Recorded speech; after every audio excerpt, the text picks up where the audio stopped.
My parents' house was haunted. When I was a teenager, one weekend day my parents and brothers went to a hockey game. I didn't want to go, so I stayed home. We knew something was in the house, but we had never seen anything face-to-face or head-on. Most of it was seen out of the corner of our eyes, or we would see a questionable shadow. I have a story of the shadow figure, but it's not scary. So anyway, they were gone and I was alone. I was listening to music through my headphones in the living room, and I closed my eyes. When I opened them, there was a little boy standing in the middle of the room looking right at me. He was sepia-toned. His hair was dark, his skin was white, shirt and pants. No color. He didn't move or say anything. As soon as I saw him, I closed my eyes and started praying to God to please make it go away. I opened my eyes and he was gone. I never saw him again, but years later, long after I had moved out of the house, one of my brothers was the last one awake. He went to turn off the living room lights. There was a panel of knobs and switches right by the entry to the kitchen, and behind him he hears a kid say, "Hi there."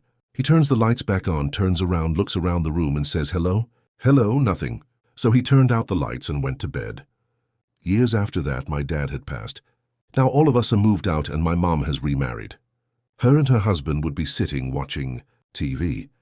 My dad had built a kind of foyer and built a wall for the living room and added French doors because the front door and back door faced each other and let in cold drafts in the winter. My mom and her husband would watch TV in the living room and leave the French doors open when the weather was nice. She said they frequently would hear a child singing in the foyer area when they watched TV. I lived in a house in Sacramento when I was 17 with just me and my mom. One day my cat died in my arms from cancer. I was devastated. The next day I came home from school and the air was thick and everything felt off. Then things started happening. Footsteps would run up and down the stairs and stop right at my bedroom door. I would hear someone crawling around on the floor when I was trying to go to sleep. Cabinets would smash shut out of nowhere. You would always feel like someone is watching you with intense hate. Sometimes I could feel fingertips graze the hair out of my face when I was trying to fall asleep. I had dreams of an angry man with his dog yelling at me. One time I heard the loudest growl at the foot of my bed, and then a flash of bright light that lit up the whole room. But then, the most horrible thing I will never forget.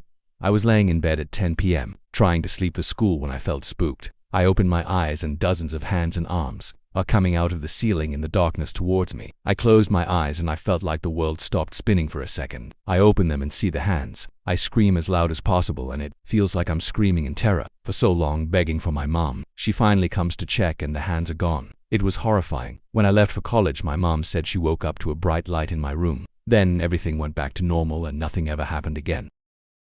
When I was 35, I had a series of experiences that changed my view on the paranormal. The scariest experience was when I woke up one morning and started getting ready for work, and my GF sits up and yells, "Holy shit, what happened to your back?" I looked in the mirror and there were deep, freshly scabbed over scratch marks all over my back. Most were in sets of 3, anywhere from 4 to 10 inches in length, running every which way across my back. It left me confused as I didn't have an answer for them, but I was running late for work, so I just tossed my shirt on and ran out the door. The next day I'm in the shower, thinking about how the hell I got all those scratches when a slightly raised light pink scratch started forming on my arm. I just washed my arm with a bar of soap, so I figured I did it to myself by accident. Then just as I thought that, I had a deep, pain-burning sensation on my chest. I stood in disbelief as a deep bleeding scratch appeared on my upper left chest and ran down past my belly button. I didn't believe in the paranormal at the time, so I had no frame of reference for what I just experienced. It basically shattered my worldview as I had no explanation for it.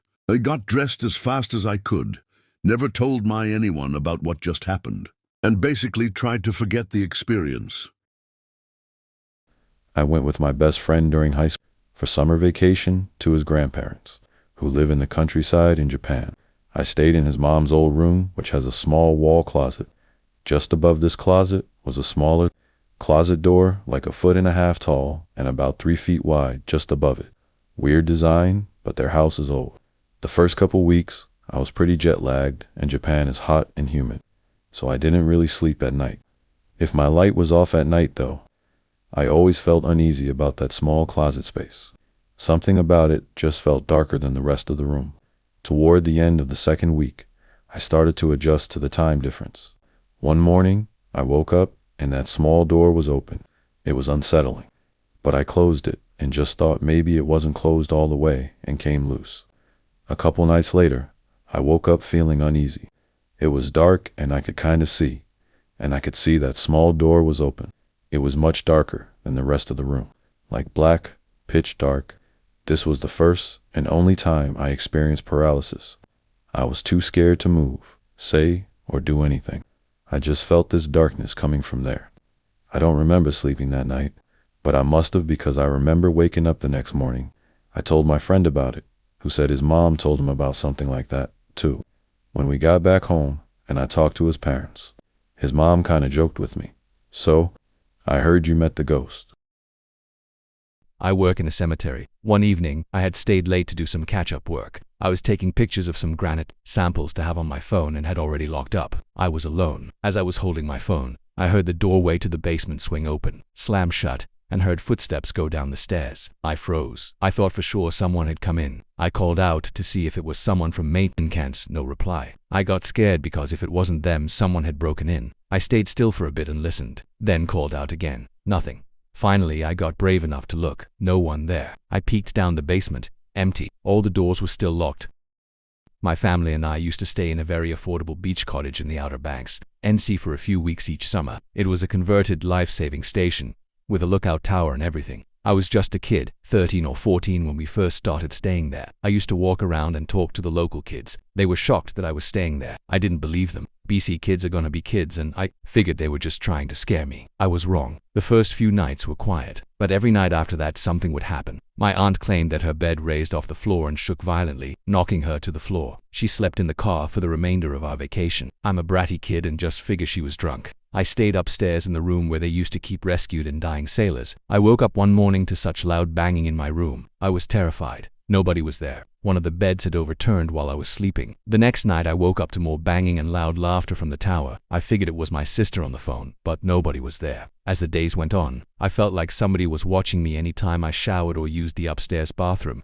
The banging in the tower was nightly at this point, and I was absolutely terrified. One morning I had slept in, being a teenager at all, and woke up to my relatives trying to get into the house after a morning at the beach. Every single door in the entire house was deadlocked from the inside. Very odd. We spent a few more summers there. Each time the same experience. Eventually, the house washed away during a hurricane, leaving only the tower behind on the beach. It's a shame, because I'd love to stay there as an adult and see